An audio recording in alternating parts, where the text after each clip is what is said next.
As I approached the front door, the familiar comfort of home felt strangely distant.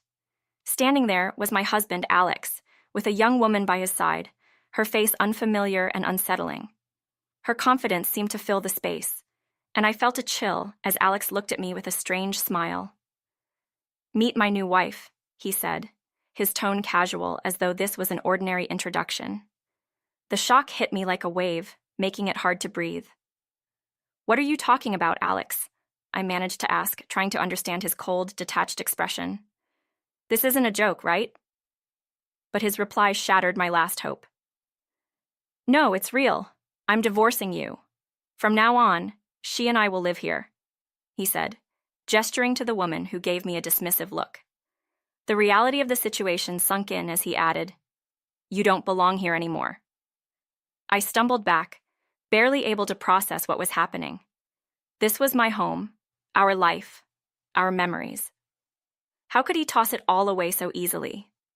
As I looked around, memories of laughter, shared dreams, and love filled my mind. It felt impossible that this same man, the one I trusted with everything, was now casting me aside with a stranger at his side. "Why are you doing this, Alex?" I asked, desperation in my voice, hoping for some explanation, some sign of regret. But his gaze remained cold. "I'm the owner of this house now. I've been planning this for a while. You're no longer needed here, so please don't make this harder than it has to be."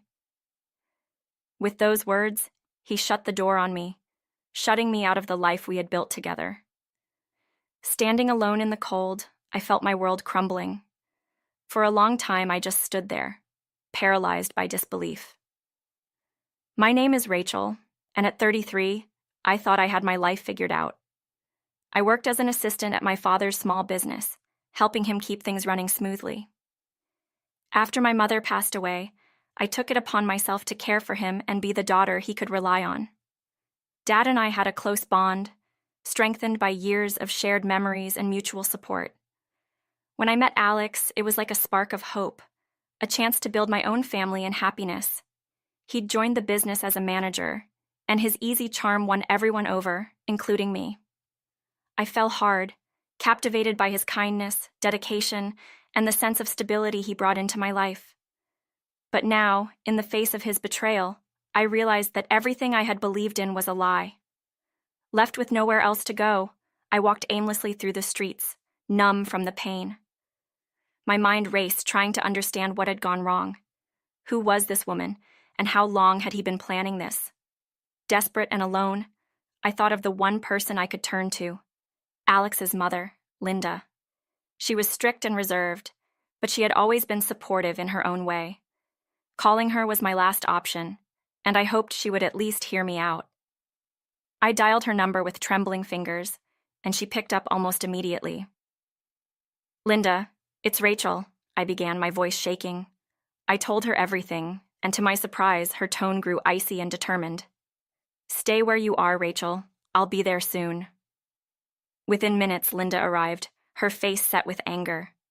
She opened the door and motioned for me to get in, not saying a word as we drove back to her house. Once we arrived, Linda made us tea and sat me down, her expression a mixture of frustration and concern. I knew Alex had a reckless side, but this... She trailed off, shaking her head. "I never thought he would stoop this low." Her words gave me a glimmer of hope. Maybe I wasn't as alone as I felt. Linda, the woman who had always seemed tough and unyielding, was now showing me compassion. "You can stay here as long as you need, Rachel," she said firmly. "And don't worry, we're going to make sure Alex pays for what he's done." Her support brought me some comfort, but I was still grappling with the betrayal, the feeling of being discarded. I knew I couldn't simply accept this. I had to fight back. With Linda's help, I felt a renewed strength, a determination to reclaim what Alex had stolen from me. Over the next few days, Linda and I began to piece together the details of Alex's betrayal. She had connections and resources, and we used them to uncover the depth of his deception. It turned out Alex had been planning this takeover for months, quietly moving assets, manipulating accounts, and hiding information from both me and my father. It was clear he wanted control, not just of our home, but of everything my father and I had worked for. Linda was furious, and her anger became fuel for my own resolve. "We're not going to let him get away with this," she said, her eyes fierce.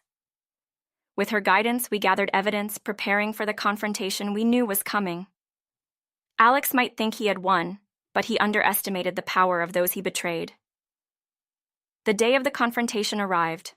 We drove to the house that had once been my sanctuary, my place of comfort and love. Linda's presence by my side gave me strength, her calm determination a stark contrast to the turmoil I felt inside. As we approached the door, Alex opened it, his face falling as he saw us standing together.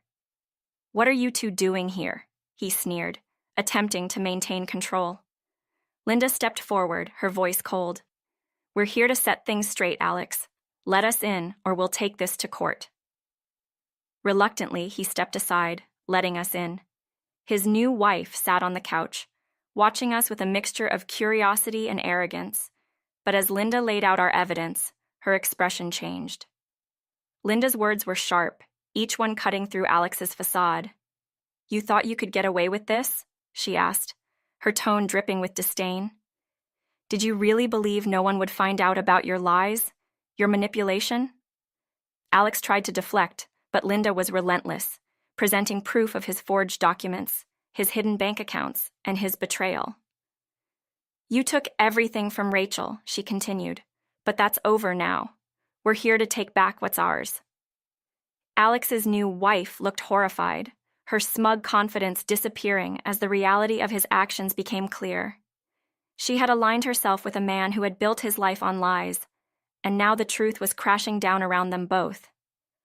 As Linda confronted Alex, I watched him squirm under her scrutiny, his once cool demeanor crumbling.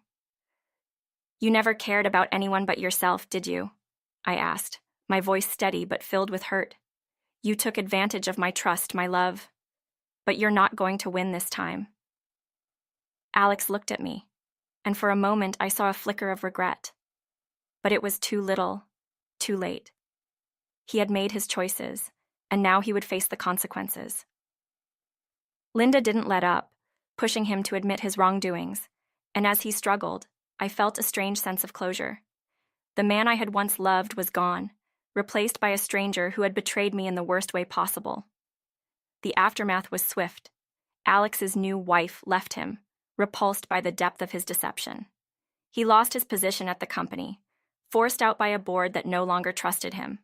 With no job, no home, and no one to turn to, Alex became a shadow of the man he once was. Meanwhile, Linda helped me reclaim my father's business, supporting me as I took on the responsibilities he had once handled with pride. Every day I worked harder, driven by a sense of purpose and the desire to build something real, something honest.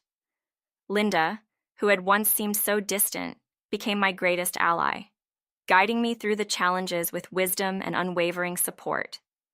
Life began to take on a new rhythm, one that felt both foreign and liberating. I had lost so much, but I had gained something far more valuable, my independence. Linda and I grew closer, her strict demeanor softening as we bonded over our shared experiences and resilience. She taught me the importance of standing tall, of not letting betrayal define me. Together we rebuilt the business, turning it into something that honored my father's legacy. I found peace in the work, in the knowledge that I was creating a future that no one could take from me. Linda, who had once seemed unapproachable, became a true friend, a mentor, and a mother figure. Over time, the pain of betrayal faded, replaced by a sense of strength and clarity. I realized that Alex's actions, as devastating as they were, had led me to a path I might never have found on my own. I had Linda's support, a thriving business, and a newfound sense of self-worth. I was no longer the woman who had been cast aside. I was someone who had fought for her dignity, her family, and her future.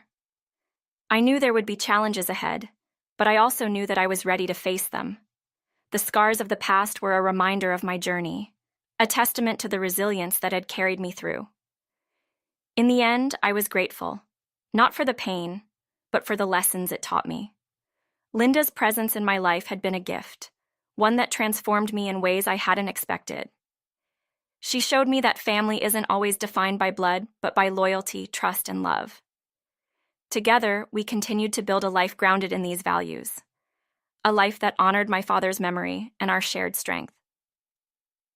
As the years passed, I looked back on this chapter with pride, knowing that I had emerged stronger, wiser, and more resilient than ever. The betrayal had hurt, but it had also led me to a new beginning, one filled with hope, purpose, and the unwavering support of a family that truly cared.